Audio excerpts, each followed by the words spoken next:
Hi hello and अस्सलाम वालेकुम guys, it's me almost doctor Rasik Khalid. तो 6 महीने फाइनल ईयर एग्जाम्स के लिए अनथक मेहनत और कोशिश करने के बाद हमने डिसाइड किया कि हम इस दफ़ा फिर निकलेंगे ईद के बाद किसी नॉर्दर्न एरिया में। तो ईद के 2 दिन बाद हमने अपना बोरिया बिस्तर पैक किया और पहुंच गए सुलमान की तरफ। अब सवाल यहाँ पर पैदा हुआ कि कहाँ जाया जाए, क्योंकि पाकिस्तान में तो बहुत ज़्यादा ऑप्शंस हैं नॉर्दर्न एरिया की। इस दफ़ा लिस्ट में सबसे ऊपर आया स्कर्दू। स्कर्दू को हमेशा से ही हमने अंडर एस्टिमेट किया है, ये कह करके यहाँ पर कोई एडवेंचर नहीं है, लेकिन वी वर रॉन्ग और इसका एहसास हमें वहाँ पर जाकर और 5 दिन गुजारने के बाद हुआ। अगर आप ये सोच रहे हैं कि इस ट्रिप पे सिर्फ हम 2 हैं, तो हम 2 नहीं हैं, 3 हैं बल्कि, क्योंकि बाकी सब तो वैसे ही डिच करा के निकल गए थे। रास्ते में भेरा से सरगोदा के एक बशिंदे शहरियार को पकड़ा और इस्लामाबाद की तरफ रवां दवा हो गए। स्कर्दू जाने के बहुत से तरीके थे, लेकिन हमने सबसे आसान तरीका चूज किया, जो कि था प्लेन। ये प्लेन का मेरा दूसरा एक्सपीरियंस था, शहरियार का पहला और सुलमान का तो बेतहाशा था। हम पहुंचे इस्लामाबाद न्यू एयरपोर्ट, जो पाकिस्तान के one of the most beautiful airports में से एक है। एक्साइटमेंट इतनी थी कि हम अपनी फ्लाइट से 3.5 घंटे पहले पहुंच गए। हर 10 मिनट बाद जाके उनसे पता किया कि बोर्डिंग शुरू हुई है कि नहीं, और इसी तरह 1 घंटा चेयर्स पर बैठ के गुजार दिया। बोर्डिंग पास लेने के फौरन बाद हम अंदर गए और अब सवाल पैदा होता था कि अगले 2 घंटे कैसे गुजारें। तो हमने डिसाइड किया कि हम जाएंगे CIP लाउंज। आमतौर पर लोग लाउंजेस में जाते हैं अपना टाइम किल करने के लिए, लेकिन हम वहाँ गए थे उनका फूड किल करने के लिए। तो इसी तरह 2 घंटे ब्रेकफास्ट बुफे एंजॉय किया और टाइम का पता भी नहीं चला।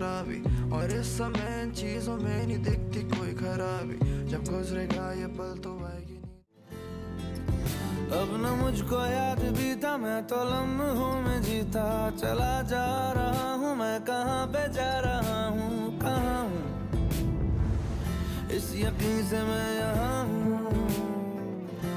फिर हमें जहाज में बराजमान किया गया। और जो राह में मिला है थोड़ी दूर, शहरियार ने बेल्ट बंद करने की काफ़ी देर नाकाम कोशिश की और फिर सारा रास्ता हमने खिड़की से बाहर देखते हुए बर्फ़ों में लिपटे पहाड़ों का नज़ारा किया और सफ़र का पता भी नहीं चला। और 40 मिनट में हम स्कर्दू इंटरनेशनल एयरपोर्ट थे। मौसम अबर आलूद होने के बायस सारा रास्ता जहाज़ हिचकोले खाता रहा, लेकिन उसने भी इन दोनों की नींद को ख़राब नहीं किया। स्कर्दू एयरपोर्ट का रनवे और उसके आसपास के मनाजिर देखने के बाद तो इंसान अल्लाह ताला की कुदरत पर गौर फिक्र करने पर मजबूर हो जाता। लेकिन ये तो अभी सिर्फ स्कर्दू का ट्रेलर था, असल स्टोरी तो अभी बाकी है।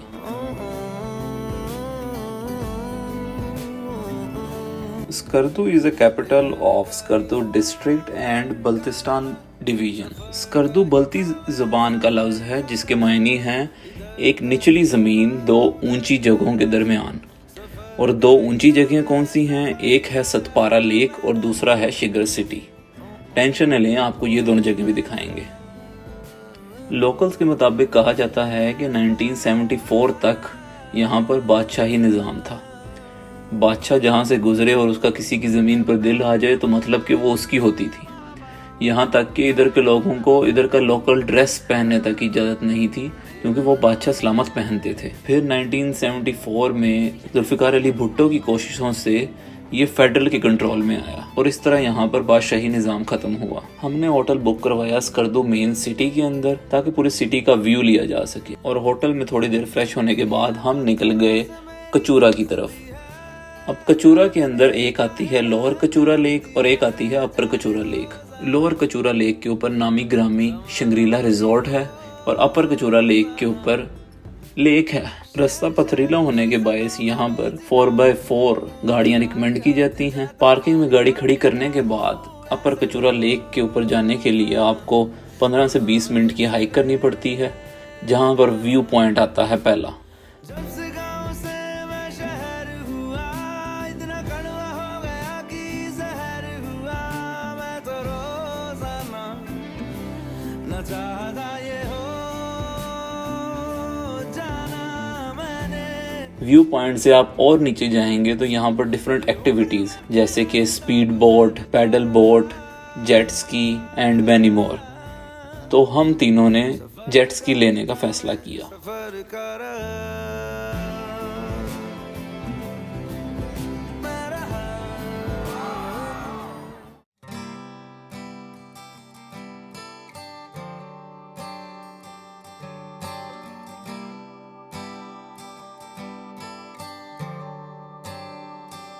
शाम सुबह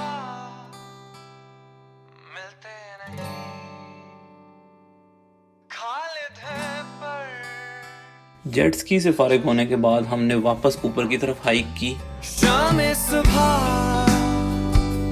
मिलते नहीं, खालिद है और गाड़ी में बैठकर हम लोअर कचूरा लेक की तरफ रवाना दवा हो गए।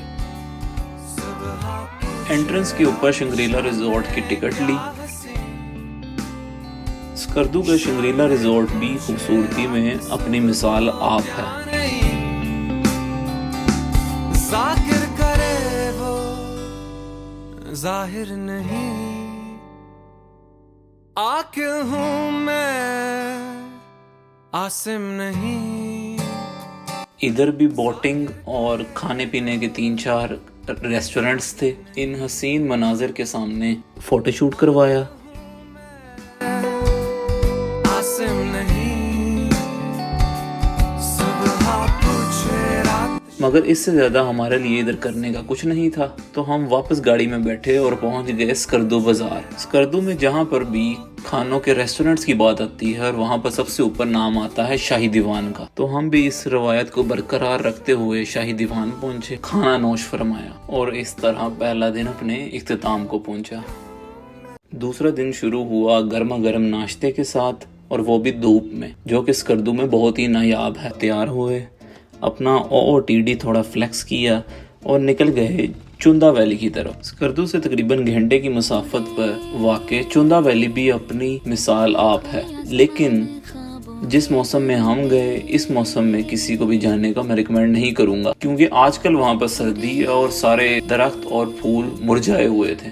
लेकिन हाँ, अगर आप बाहर के मौसम में जाएं तो इसके नज़ारे ही और हैं। चुंदा वैली से 15 से 20 मिनट की हाइक पर वाक़या है स्कर्दू व्यू पॉइंट, जहाँ से स्कर्दू का काफ़ी हिस्सा नज़र आता है।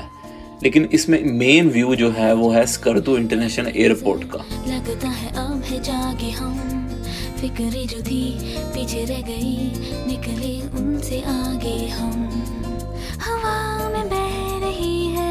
स्कर्दू व्यू पॉइंट पर खड़े होके आपको बिल्कुल सामने बर्फीले पहाड़ और स्कर्दू शहर नज़र आएगा। आप अपनी दाईं साइड पर देखेंगे तो आपको चुंदा वैली नज़र आएगी और बाईं साइड पर आपको स्कर्दू इंटरनेशनल एयरपोर्ट नज़र आएगा। उड़े खुले आसमां में ख्वाबों के परिंदे। व्यू पॉइंट से नीचे हाइक करने के बाद हम निकल पड़े कटपना लेक और कटपना डेजर्ट की तरफ। ख्वाबों के परिंदे। सरफरंगा की तरह यहाँ पर करने के लिए इतनी ज़्यादा एक्टिविटीज़ तो नहीं हैं, लेकिन यहाँ पर आप ATV और गोल्फ का मज़ा ले सकते हैं। किसी ने छुआ तू ही हुआ, फिरते हैं महके महके हम, हुई है तो हम तीनों नूब्स ने पहली दफ़ा गोल्फ खेलने का फैसला किया और उसके नज़ारे तो फिर आप देख ही सकते हैं। के दिल पिघल गए। किधर गई है? बस एक पल में हम बदल गए। ओहो अब तो रुको जरा, सब्र करो।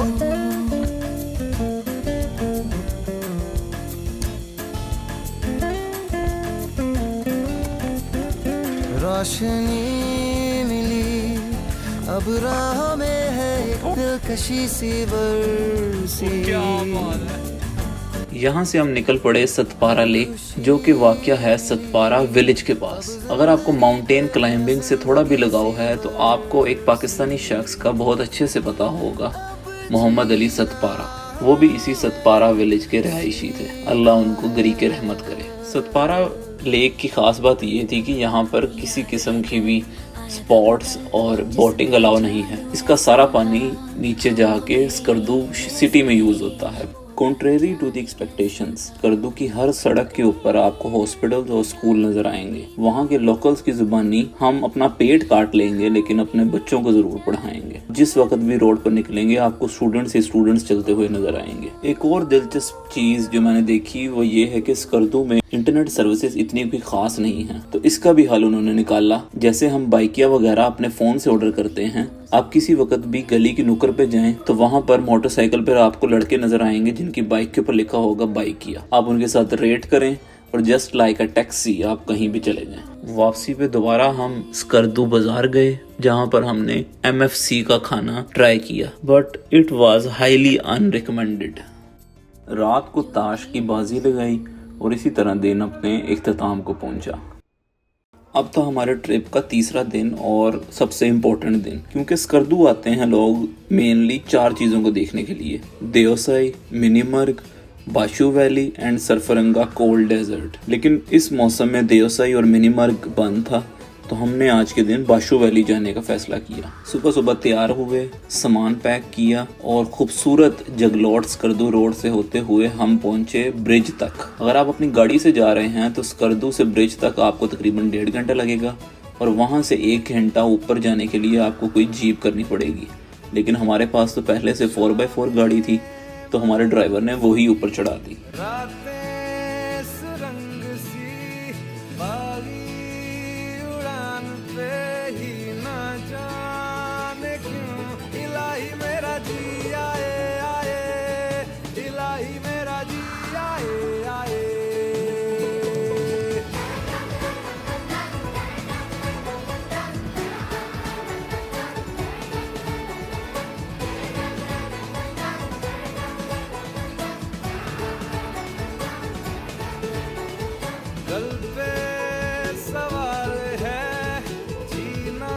खतरनाक रास्तों से गुजरते हुए और नज़ारों से लुत्फ अंदोज होते हुए हम पहुंचे बर्फ के पहाड़ों से घिरे जन्नत के टुकड़े बाशू वैली में।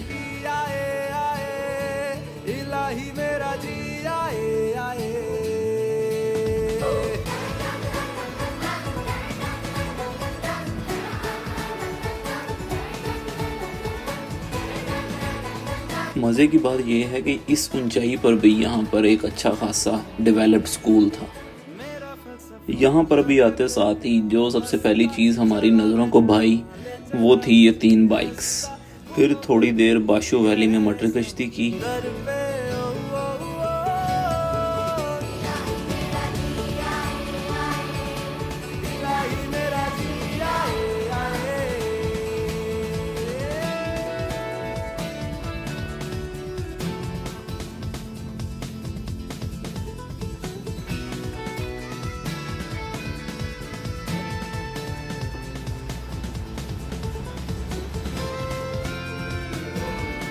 गाड़ी से अपना सामान निकाला और समोसों और पकौड़ों से अपनी पेट पूजा की इस व्यू के साथ।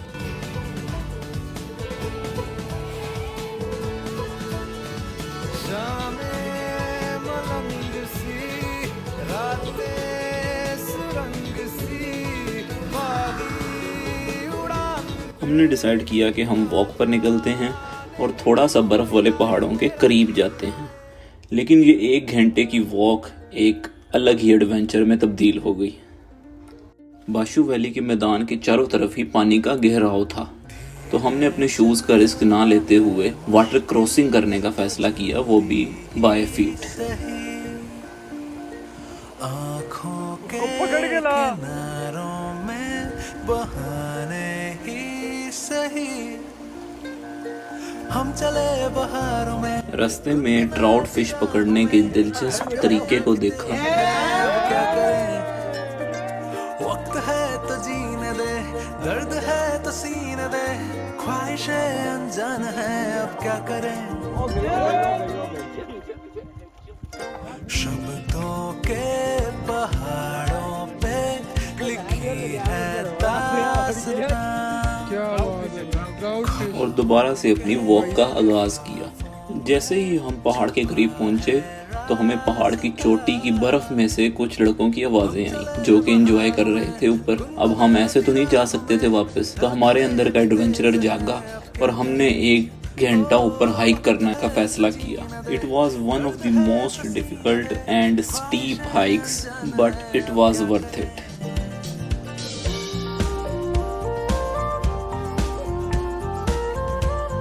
ऊपर जो सुकून का माहौल और ऊपर से जो नज़ारे थे, it can't be described in words. इस सुकून भरे माहौल में पुरानी यादों को याद करने और फ्यूचर डिस्कशन करने का भी अपना ही मज़ा है।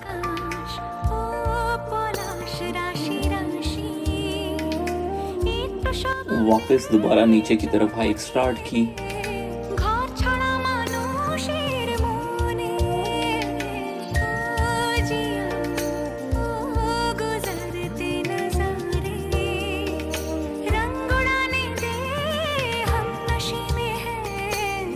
और हम पहुंच गए एक क्रिकेट ग्राउंड के अंदर and it was worth every minute.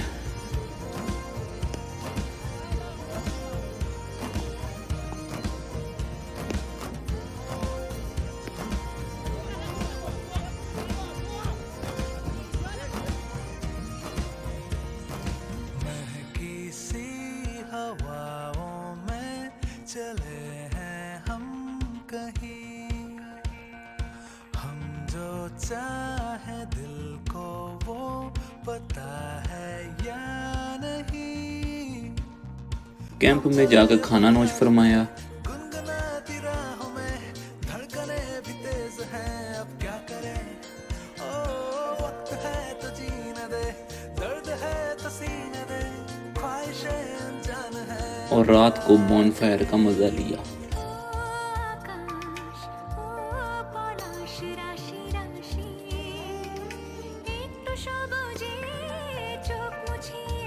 और इस तरह तीसरा दिन भी अपने इख्तिताम को पहुंचा। चौथा दिन काफ़ी सुकूनदेह था क्योंकि कुछ करने को नहीं था इतना, लेकिन दिल उदास था इस सुकूनदेह जगह को छोड़ के जाने के गम में।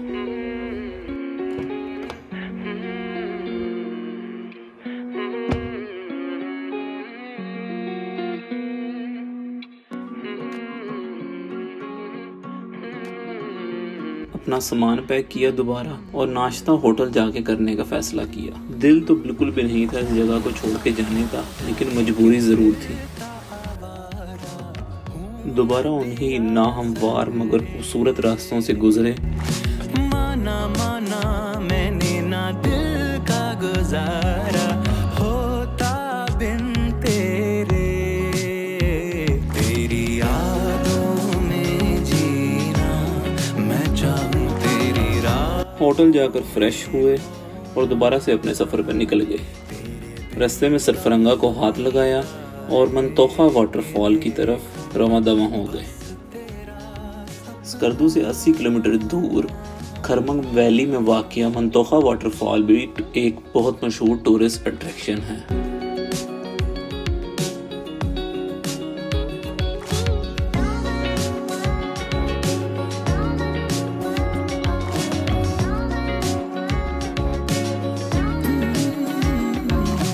रखे मैंने सिरहाने कितने ज़माने अरमां मिलने के, आ जाओ जो मैं। यहाँ पर आपको कुछ कैफेज मिलेंगे और बहुत खूबसूरत ट्री हाउसेस मिलेंगे जिसकी विंडो से वाटरफॉल नज़र आता है। तेरी यादों में जीना मैं चाहूं तेरी राहों में खोना, तेरे बिन कहानी आए के देखूं बस तेरा। हमने भी यहाँ पर कुछ देर पेट पूजा की, तस्वीरें ली और वापस सफ़र पर निकल गए। चाहूं तेरी राहों में खोना, तेरे बिन कहानी आए के देखूं बस तेरा सपना। वापसी पर स्कर्दू बाजार रुके और कुछ शॉल्स की शॉपिंग की। 50,000 और 1 लाख वाली शॉल्स देखकर तो जैसे दिमाग ही घूम गया। काफ़ी दिन से हांडी खा कर हमारे तो जैसे टेस्ट बड ही ख़राब हो चुके थे, तो तो आज डिसाइड किया कि हम जाएंगे फूड कॉरिडोर और वहाँ पर नोश फरमाएंगे pizza. There pizza is recommended if you are in Skardu. और इसी तरह चौथा दिन भी अपने इख्तिताम को पहुँचा। 5वें दिन के लिए हम सभी बहुत ज़्यादा एक्साइटेड थे क्योंकि आज हमने सबसे ज़्यादा जगह फिरनी थी। रोज़ की तरह अपना OOTD दिखाया और अपने सफ़र पर निकल पड़े।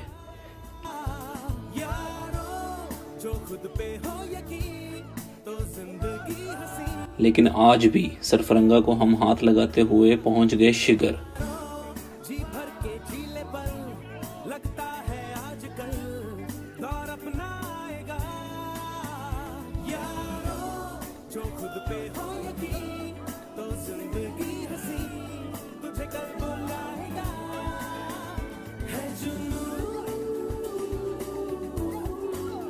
अब शिगर में देखने वाले काफ़ी मुकामात हैं। तो सबसे पहले हम गए शिगर फोर्ट। इसको बल्ती ज़बान में फोंग खर भी कहा जाता है, जिसका मतलब है एक बड़े पत्थर पर बना हुआ किला। इस बारी शुरू तुम करो, ओके?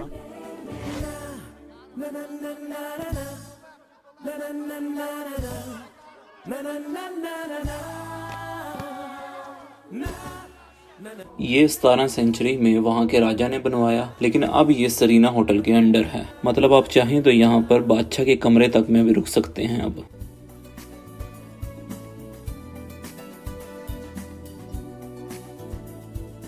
कहीं जैसे कोई धुन बजे, राहों में देखो है मंजर सजे सारे हम जहां में सपने सजाने की हमको मिली वजह, कहीं जैसे कोई धुन बजे। दरमियान में एक म्यूजियम भी है जहाँ पर आपको पुराने ज़माने के पड़े हुए लेटर्स, यूटेंसिल्स, ज्वेलरी वगैरह नजर आएंगे। सपने सजाने की हमको मिली वजह, ये अगर जो सच नहीं तो सच भला है क्या।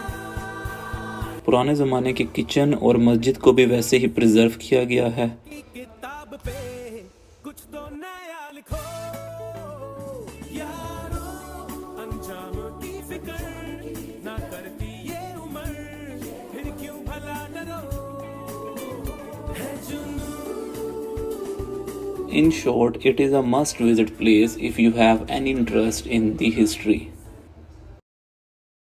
शिगर वैली में दूसरी देखने वाली जगह है अम्बरिक मॉस्क। 14 सेंचुरी में बनी ये मस्जिद शिगर वैली की फर्स्ट इस्लामिक रिलीजियस मोनूमेंट है, made by Irani craftsman who were traveling with Kashmiri preachers Sayyid Ali Hamdani. In 2005, it was recognized with UNESCO Award for Heritage Conversion.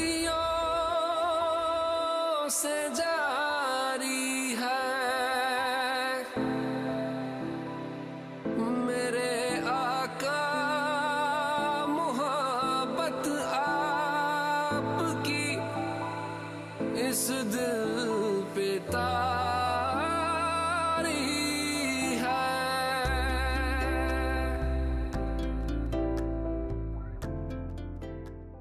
जुल्फे तेरी मेरे चेहरे को सहलाती हैं, तो किस्मत मेरी।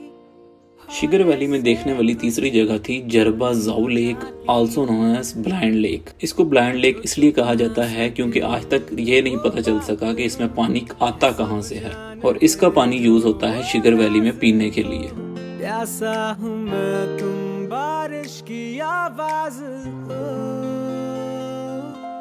जो मैं रात हूँ। यहाँ पर भी आप बोटिंग वगैरह कर सकते हैं, लेकिन हमने पानी में पत्थर फेंक कर टाइम गुजारा। मैं खोया मुसाफिर तो तू छाँव है, ये पहली मोहब्बत का एहसास है। बिना कुछ कहे जो तू नजरों से सब कह जाती। अब बारी थी हमारे ट्रिप के one of the most exciting जगह सरफरंगा डेजर्ट की। आम आवाम में सरफरंगा जीप रैलीज और नादर मक्सी जैसे नामों की वजह से मशहूर हुआ, and it is known as the world highest cold desert. यहाँ पर आपको करने के लिए डिफरेंट एक्टिविटीज मिलेंगी, जैसे कि jeep, paragliding, bikes, ATV and horse riding. अब हम ठहरे बाइकर्स, तो हमने फैसला किया कि हम ट्राई करेंगे बाइक्स को। तो उसके सिनेमैटिक्स कुछ यूं थे।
रास्ते में बाइकर्स का ग्रुप देखकर तो जैसे मैं स्टार स्ट्रक हो गया। खैर, वन डे इंशाल्लाह।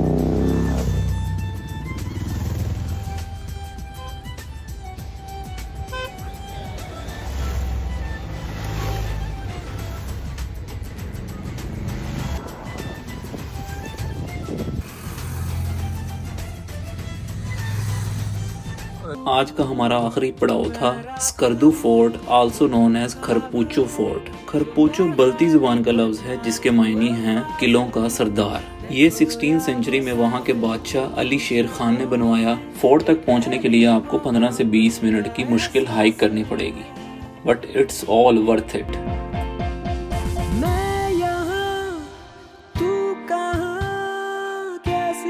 और हार्ट रेट का हमारा ये हाल हुआ, मगर उससे भी मुश्किल काम फोर्ट के दरवाजे में से गुजर के जाना है। जो रूठे भी तो न जाना कहीं, मैं तेरा था कल, मैं तेरा भी। यहाँ से पूरे स्कर्दू पर नजर रखी जा सकती है, इसलिए ये फोर्ट आर्मी को दिया गया था ताकि वो हिफाजत कर सकें शहर की। इसलिए यहाँ पर आपको आर्मी के लिए डिफरेंट रूम्स और मस्जिद नजर आएगी। जो मैं रात हूँ तो तू ख्वाब है, जो मैं खाली पन्ना तू। कहा जाता है कि फोर्ट को नीचे शहर से जोड़ने के लिए एक टनल भी बनी हुई है, जो कि पहले यूज होती थी बादशाह को किसी भी हमले के वक्त वहाँ से निकालने के लिए, जिसको आम आवाम के लिए बंद कर दिया गया है। अब मुझे लगा था तू रुकेगा मेरी जिंदगी में, जब से गया है जिंदगी से नी हंसी में। ऐसा मेरे साथ ही होता है क्यों, हर बारी आता कोई मेरी जिंदगी में, बिना बोले चला जाता मेरी जिंदगी से। ऐसा मेरे साथ ही होता है क्यों, जिसे चाहा था सबसे ज्यादा वो ही छोड़ के मुझे आधा गया।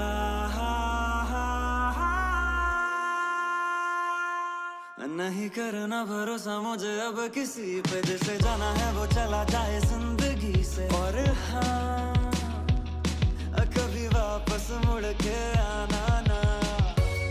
रात को हम दोबारा अपने स्कर्दू के फेवरेट रेस्टोरेंट शाही दीवान पहुंचे।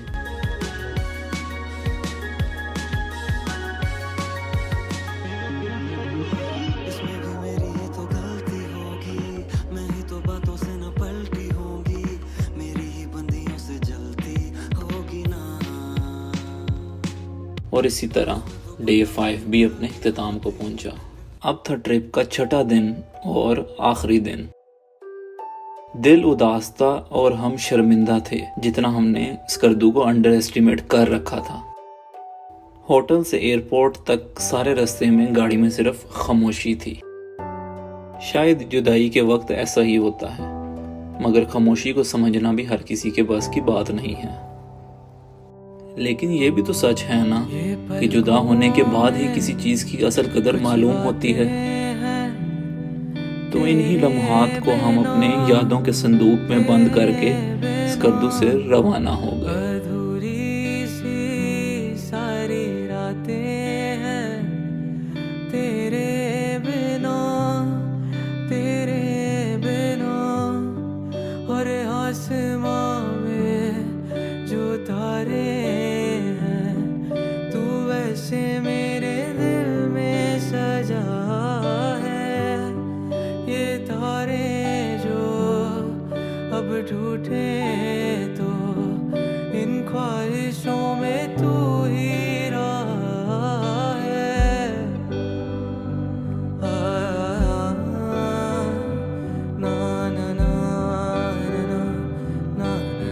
बाएं जानब जो पहाड़ नजर आ रहा है ये नांगा पर्वत है, जिसकी बुलंदी 26,660 फुट है।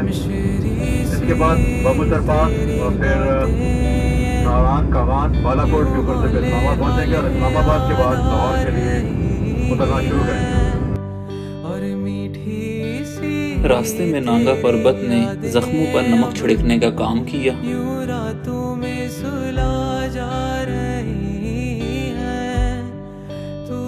और इन्हीं मनाजिर को देखते हुए हम अपनी पहली मोहब्बत लाहौर के पास पहुंच गए।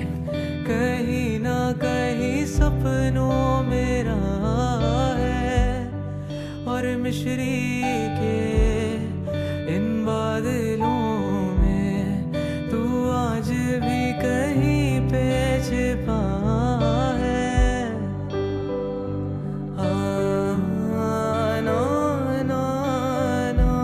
खैर, मिलते हैं आपसे किसी नेक्स्ट व्लॉग में जब हम तीनों ऑफिशियली डॉक्टर बन चुके होंगे। दुआ कीजिएगा। तब तक के लिए अल्लाह हाफिज।